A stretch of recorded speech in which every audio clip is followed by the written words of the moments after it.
Bahkan kami kan menggunakan jangan sampai kita itu ingin memberantas kebatilan tapi dengan menggunakan cara yang batil juga kan nggak boleh.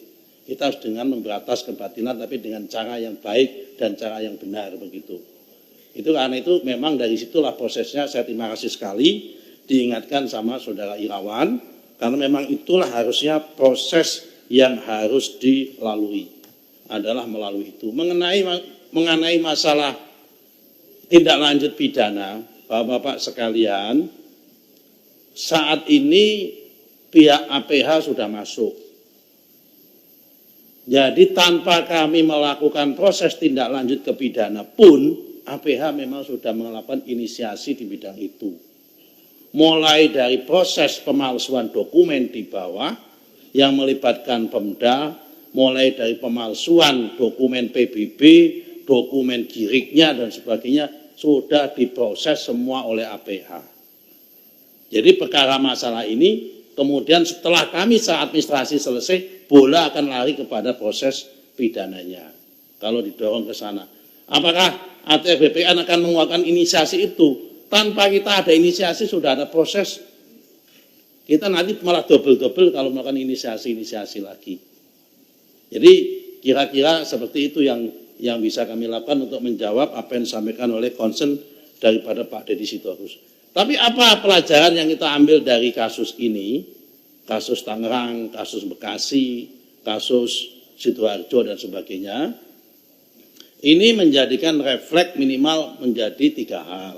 Catatan kami yang harus kita benahi dalam waktu singkat ini. Pertama, memang Permen 16 tahun 2022 ini harus dievaluasi.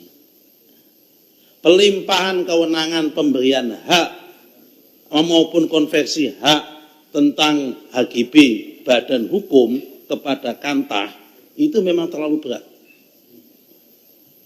Sehingga kita mengambil pemikiran memang dalam waktu singkat ini akan kita limpahkan di wilayah Kanwil sama di pusat saja, di kementerian.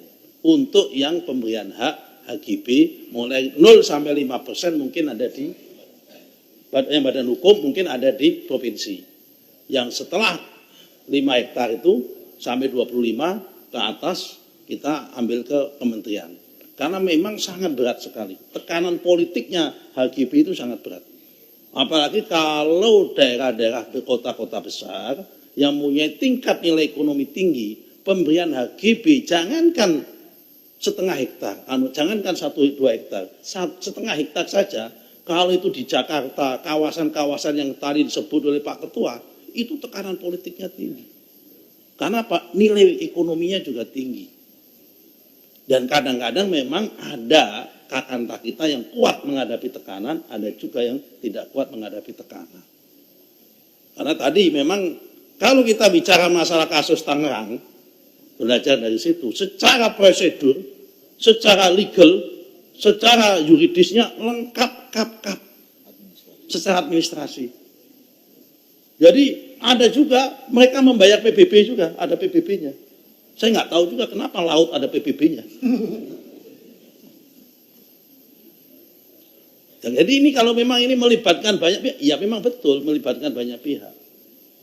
Ada sertifikat giriknya, ada dokumen keterangan, ada lengkap. Secara prosedur maupun secara yuridis tidak ada yang dilalui. Kami sudah periksa satu persatu. Karena sebelum membatalkan itu kami memeriksa satu persatu. Hanya ketika kita cek fakta materialnya saja, kenanya di fakta materialnya itu.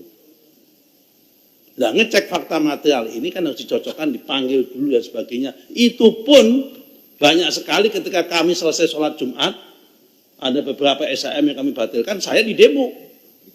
Di kohort itu. Bagaimana nasib kami Pak kalau nanti dibatalkan? Bagaimana ini? Nah, ini juga menjadi pertanyaan apa yang disampaikan oleh Saudara Irawan tadi memang begitu keadaan yang ada. Kemudian yang poin kedua, ini yang soal Tangerang, soal ini pembelajarannya itu di situ. Yang pertama adalah pemberian kewenangan. Yang kedua adalah kami perlu meningkatkan risk management yang kuat. Dengan adanya fakta ini, apapun ceritanya menandakan risk management di lingkungan internal kami lemah masih.